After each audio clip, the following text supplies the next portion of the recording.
to Two Hopes Garage. Thanks for joining us, hope you're all well. It's a different location today with a different vehicle. It's time for an oil change on my old F150, so I thought we'd do a wee video of that, and yeah, hopefully somebody finds it interesting. So here's the things we're going to be using. Oil, bit of a minefield. I'll just show you what I'm using, it's entirely up to yourselves.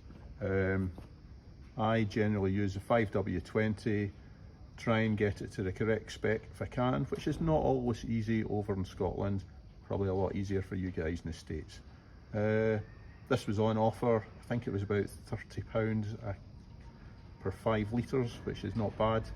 It's Petronas, they use it in F1, can't be that bad.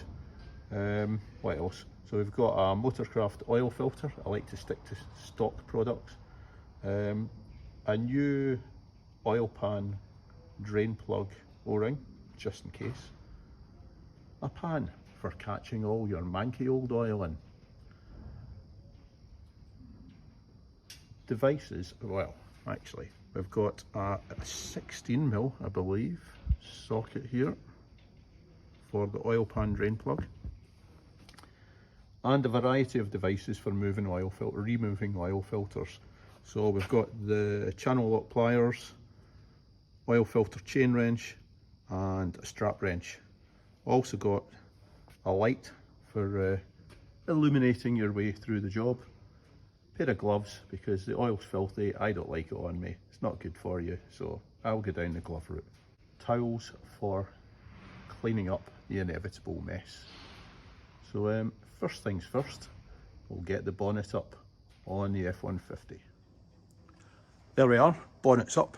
Let's start off by removing the oil filler cap, which should let the oil drain a bit more freely down below. We'll pop that in a safe place. That's safe enough for me. And we'll make our way down below.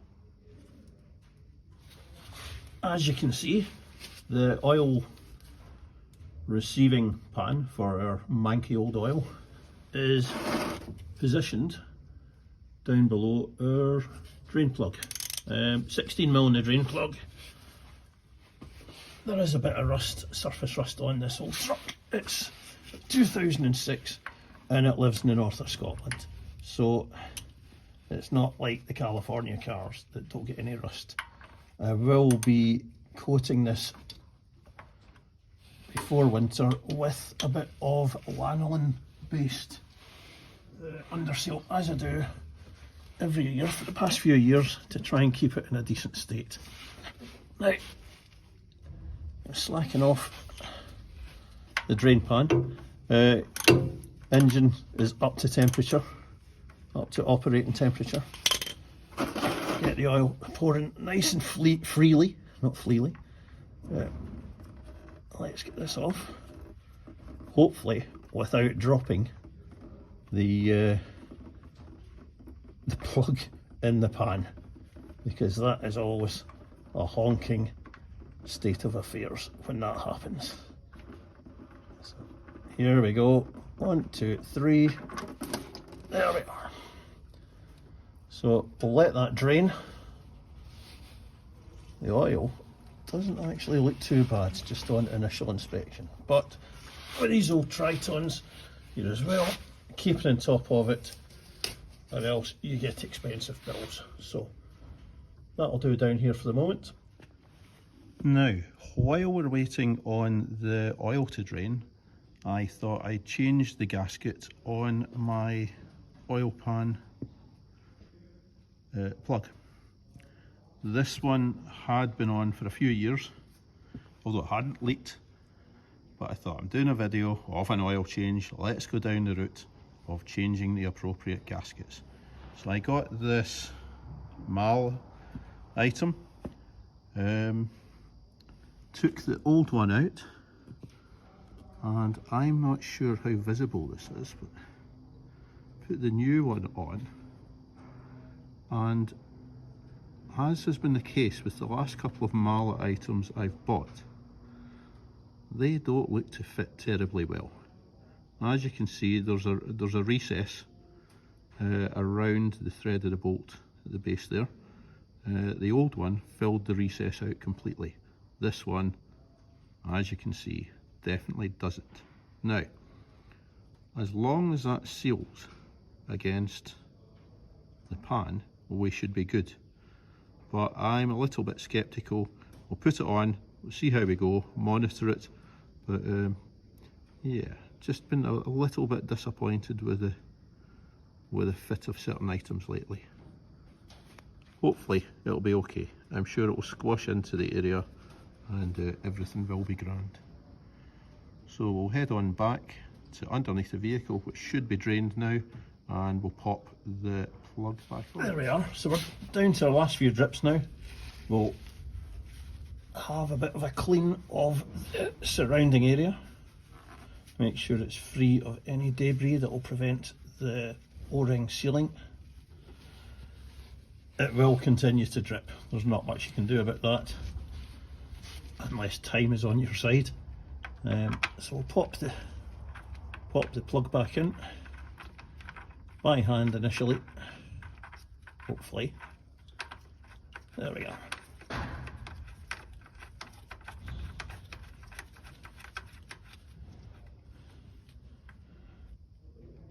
With that new O-ring, I will definitely be monitoring this, because I just don't like the look of the fit of it compared to the original seal.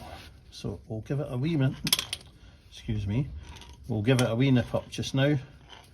I generally don't torque these, I just nip them up to snug. However, what I will do is I'll put a figure on for whatever it needs torqued up to.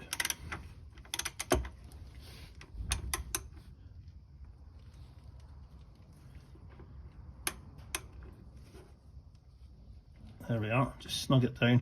I will torque this one up actually, because I'm using this new O-ring and I don't like the look of it. So I'll give it a torque, make sure that that's not the problem, and any leaks will be the issue of the O-ring rather than my lack of fastening the thing to the appropriate specs. There we are. I'll give it a wee dry. And that's our business finished here for the moment, until it comes such time as to start it up and monitor for any leaks. So there we are. Now, rounds to the oil filter. Out of all the vehicles I've changed oil on, this oil filter positioning makes least sense. But what do I know? I'm sure they get paid a whole lot more than me. So excuse the arms. I've got a chain wrench on. And oh, we're just loosening it off. There we go. I do find the chain wrench quite handy in an awkward spot.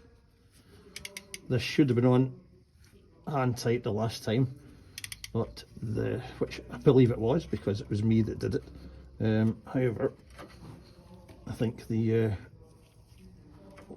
oil filter fairies have been in since then and tightened things up somewhat. So let's see if we can pop this out now. There we are. And bear with me. We'll get it out by hand.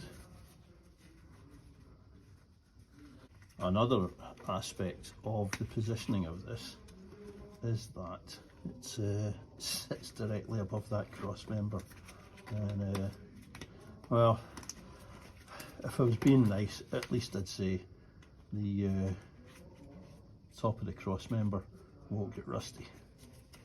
I'll leave it at that.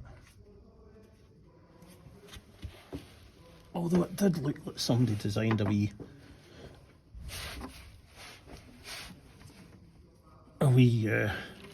conduit for the oil to go down, but it just seems to go all over the place instead. There we are. So I'll spin that off. I do have a drip tray underneath here because it makes a mess. It doesn't even come out particularly well. There we go. So let's get that draining. We'll leave that to drain for a few moments and we'll go and prep our new oil filter. So there we are, we've got our new oil filter. It's a Motorcraft FL820S. That is the original spec. Now, normally I would fill my new oil filter up to the top. Due to the positioning of this one, I'm not going to, because if I do that, when I put it in, it's going to spill out.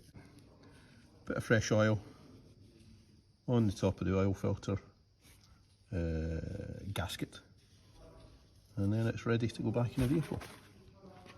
There we go.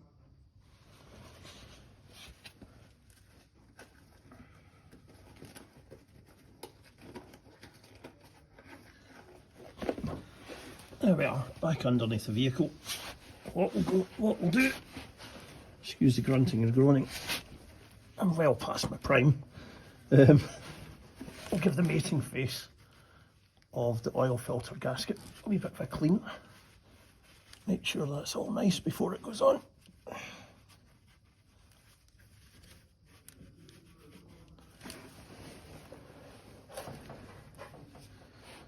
We'll get our new oil filter and we'll spin it on, just like that.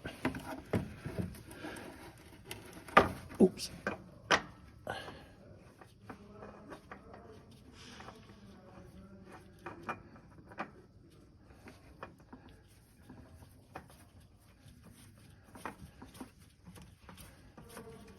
When you're doing this, it should spin nice and freely. If it doesn't spin nice and freely, you need to get it into a position where it does, because you'll be threading it, cross-threading it even. That looks pretty good. Oof. This will be going up to hand tight, good hand tight, so dry it off so it's not too slick.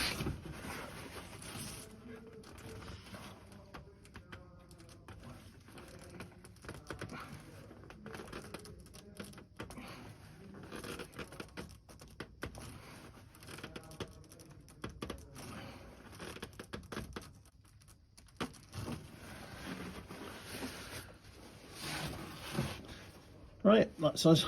Oil filter's hand tight, and we'll go to upstairs now and put the oil in.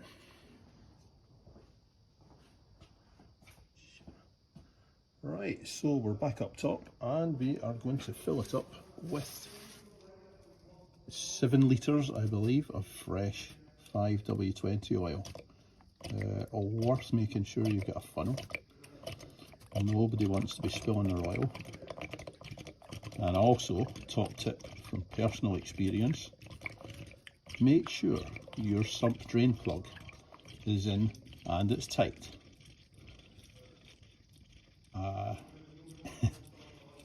So previously, a few oil changes ago on this one, I was speaking to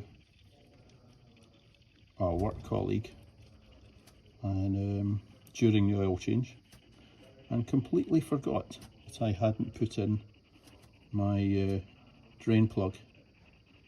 So I threw 7 litres of nice oil in, didn't hear it coming out down below for some reason, and fortunately I didn't start the vehicle. I checked the dipstick,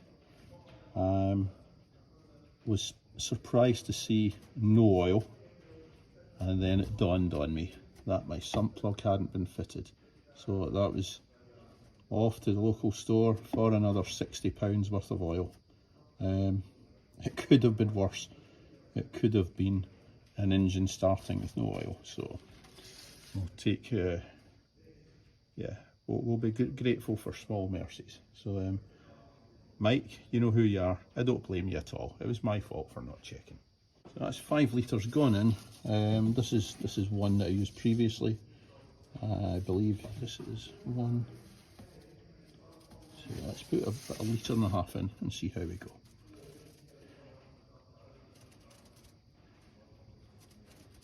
Always good feeling to be putting fresh oil in your engine. So I'll let that settle a bit. And a wee touch more. And we'll have a wee look at the dipstick, because just as bad as overfilling it, almost, or underfilling it, is overfilling it. Let's have a check of our dipstick. Not on this side, obviously. So, don't know if the camera's going to get that. Dipstick's looking good. It might need a wee top up once I start it and it fills the galleries and the oil filter. What we'll do for the moment, we'll start it up and we'll check for leaks.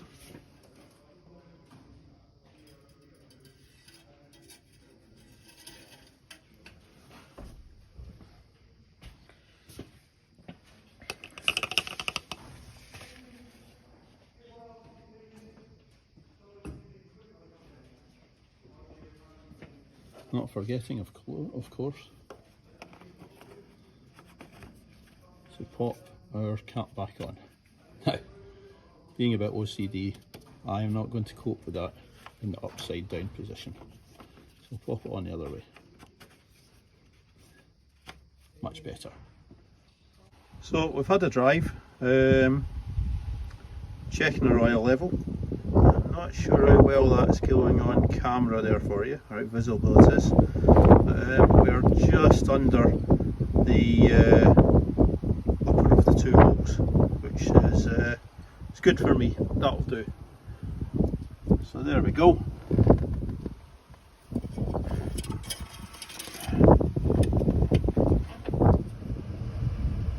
So that's us back at the house again. We've been for a wee drive. The oil levels are good. The oil pan drain plug and the oil filter are leak free. The used engine oil is packaged up ready to go off to the local recycling centre. So I think we're going to call that a video.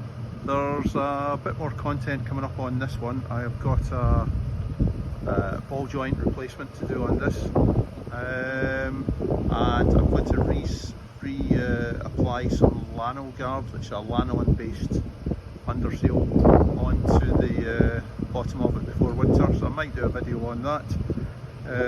Other videos coming up on the Camaro and the Mercedes.